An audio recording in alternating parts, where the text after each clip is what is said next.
USA, Los Angeles, Brentwood neighborhood. Through the victim's eyes, Nicole.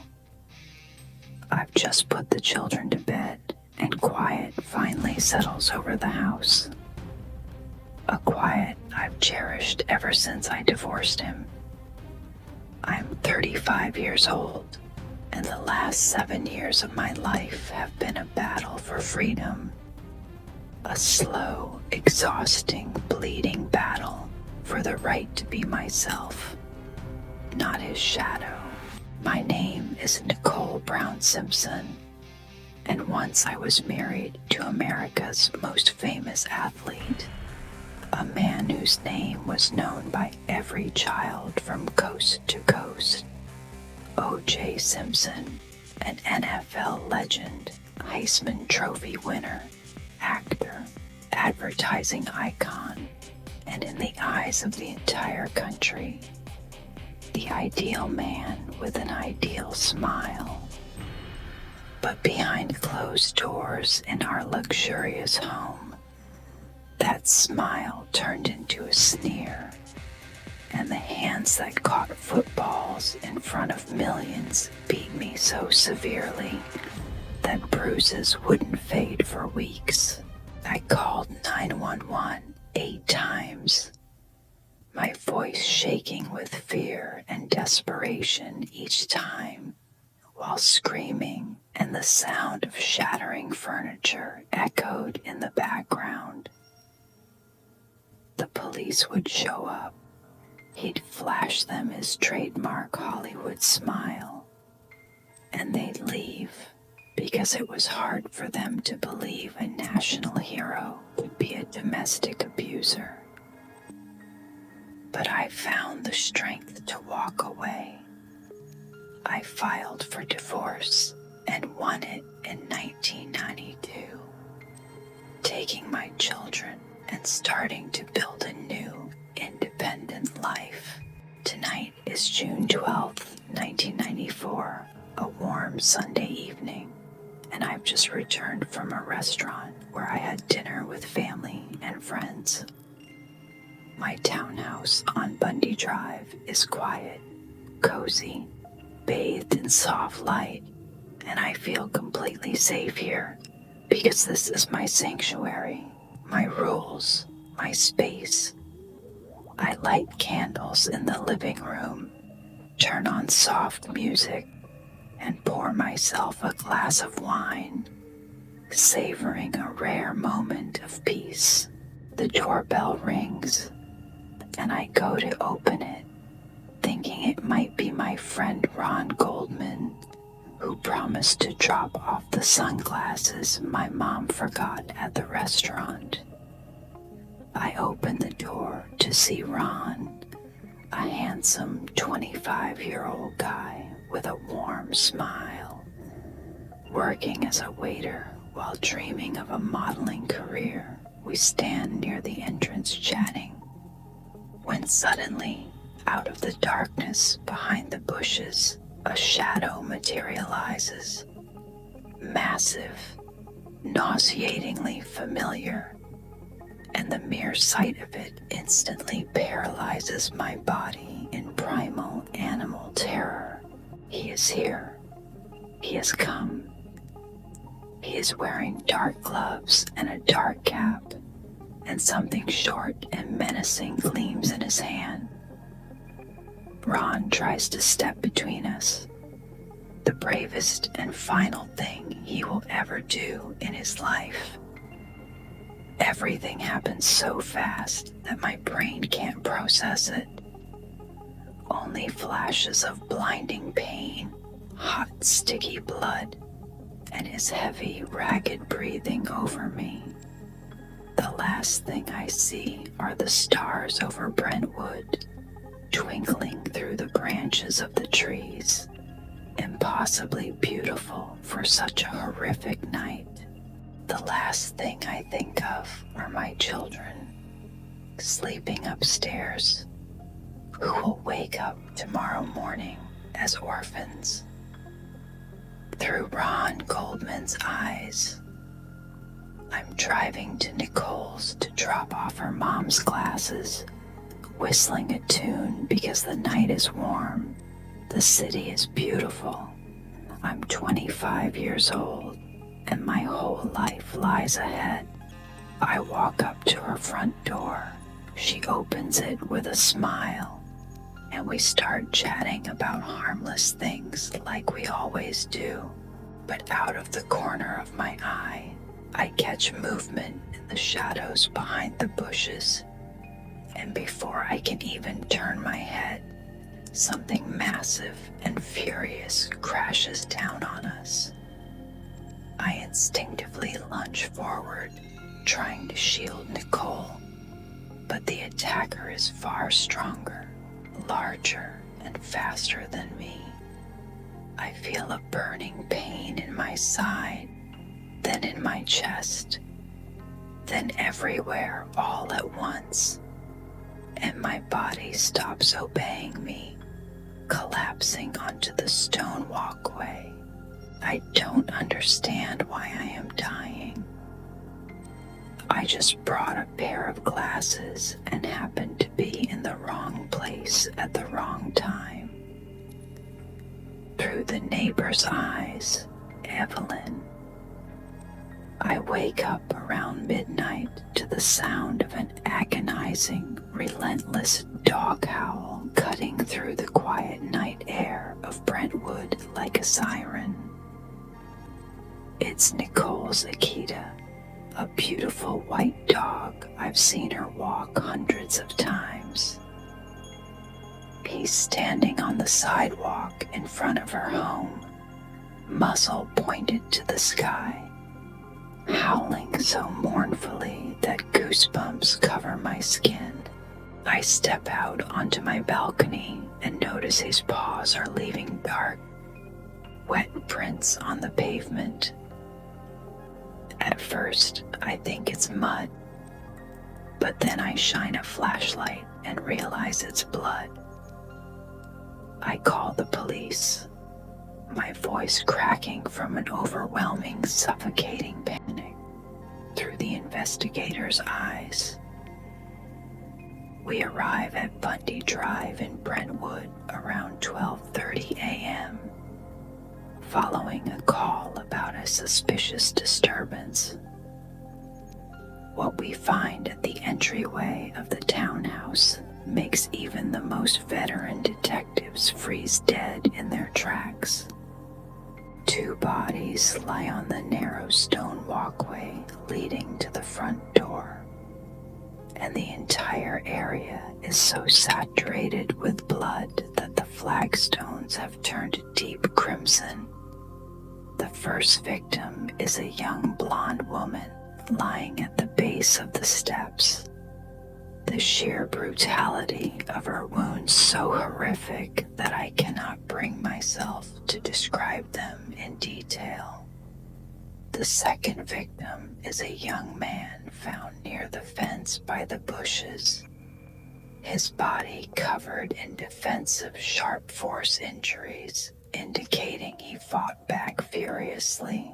We identify the victims: Nicole Brown Simpson, 35 years old, ex-wife of O.J. Simpson, and Ronald Lyle Goldman, 25 years old, Nicole's friend and a restaurant waiter.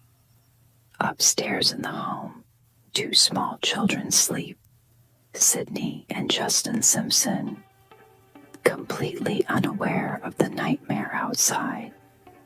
A trail of blood leads from the crime scene down a side walkway toward an alley, where we discover a blood-stained leather glove. We drive to O.J. Simpson's estate on Rockingham Avenue, where we find a second glove, matching the first, in the backyard. On his white Ford Bronco, we discover blood droplets on the door, on the steering wheel, and on the interior carpet. DNA analysis definitively links this blood to both victims. Yet this case is not just a double homicide. It's a seismic earthquake that will fracture America's entire judicial system. Through the perpetrator's eyes on the run and at trial, O.J., June 17, 1994, and I sit in the back seat of the white Bronco, driven by my friend A.C. Cowlings, while a parade of police cruisers follows us down Highway 405 in Los Angeles. 95 million Americans are watching this spectacle live, and every helicopter camera in the sky is trained directly on my vehicle. I hold a gun in my hand, and my mind is a blank, static void. Just 5 days ago, I was O.J. Simpson, a living legend, Heisman Trophy winner, movie and TV star, a man loved across America. Now I am a fugitive, accused of murdering the mother of my children and her friend. They want me to surrender, but every cell in my body screams that this can't be real, that this is some absurd nightmare illusion I'm about to wake up from. I surrender, and the trial begins.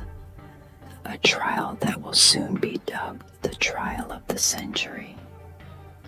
My defense attorney, Johnny Cochran, stands before the jury and utters the line that will go down in history. If it doesn't fit, you must acquit. I try on the blood-soaked glove in front of the cameras in the courtroom, and it indeed fails to slide over my hand. And in that moment, I see a flicker of doubt cross the jurors' eyes. On October 3rd, 1995, the jury returns their verdict, not guilty. The courtroom erupts, the country fractures along racial lines, and I walk out a free man. But freedom turns out to be an illusion. A civil court later finds me liable for the deaths of Nicole and Ron, ordering me to pay $33.5 million in damages to their families. As years pass, my life descends into an irreversible downward spiral. Ruined reputation, endless lawsuits, an armed robbery in Las Vegas in 2007, and 9 years behind bars. I am released in 2017, aged, forgotten, irrelevant. On April 13th, 2024, cancer claims whatever is left of me. I die at 76, my name forever tarnished. Not as a sporting icon, but as a man the world views as a murderer, despite an acquittal.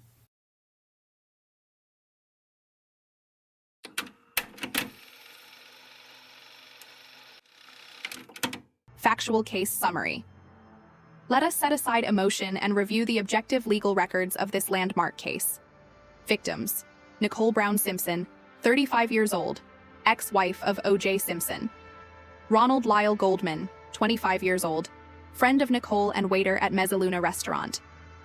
Suspect: Orenthal James Simpson, 46 years old at the time of the murders, former NFL star, Heisman Trophy winner, actor, and broadcaster. Date: June 12, 1994, late evening, Brentwood, Los Angeles, California. The bodies of Nicole and Ron were discovered on the walkway leading to Nicole's townhouse on Bundy Drive. Nicole suffered multiple severe incised wounds to the neck and head. Ron Goldman sustained numerous stab and sharp force defense wounds, indicating a violent struggle. A single blood-stained left leather glove was found at the crime scene. The matching right glove was recovered at Simpson's Rockingham estate. DNA testing linked blood found on the gloves, inside Simpson's Ford Bronco, and on socks in his bedroom to both victims and Simpson himself. During their 7-year marriage and post-divorce, police were called to the Simpson residence 8 times regarding domestic abuse complaints. In 1989, Simpson pleaded nolo contendere to spousal abuse charges and was sentenced to community service and counseling. Recorded 911 calls preserved Nicole's frantic pleas for help, while Simpson screamed aggressively in the background. On June 17, 1994, an estimated 95 million viewers watched the low-speed police chase of Simpson's white Ford Bronco along Interstate 405. The criminal trial spanned from January to October 1995, becoming the most televised judicial proceeding in American history. On October 3, 1995, the jury returned a verdict of not guilty on both counts of murder. In 1997, a civil jury unanimously found Simpson liable for the wrongful deaths of Goldman and Simpson, awarding $33.5 million to the victims' families. In 2008, Simpson was convicted of armed robbery and kidnapping in Las Vegas and sentenced to 33 years in prison.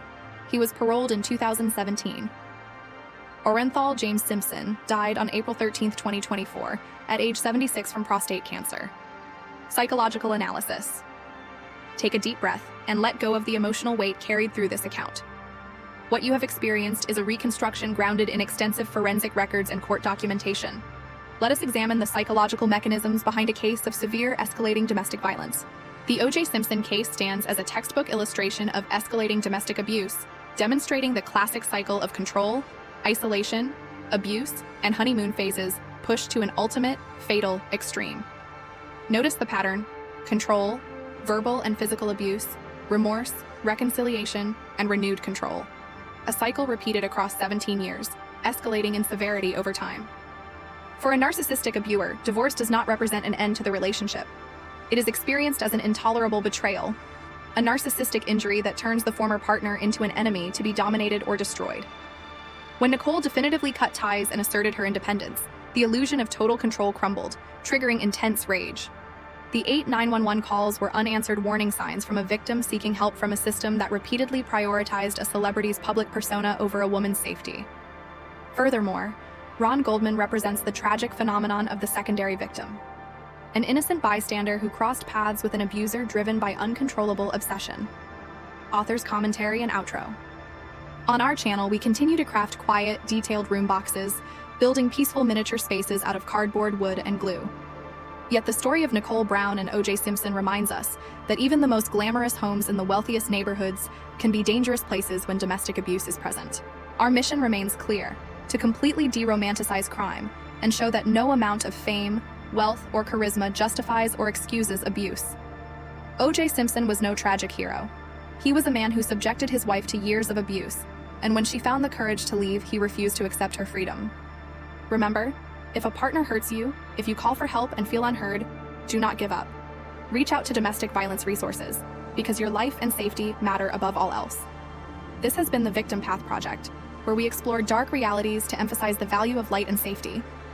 If this episode moved you, support our work by typing the word glove in the comments, so we know you walked this path with us to the end.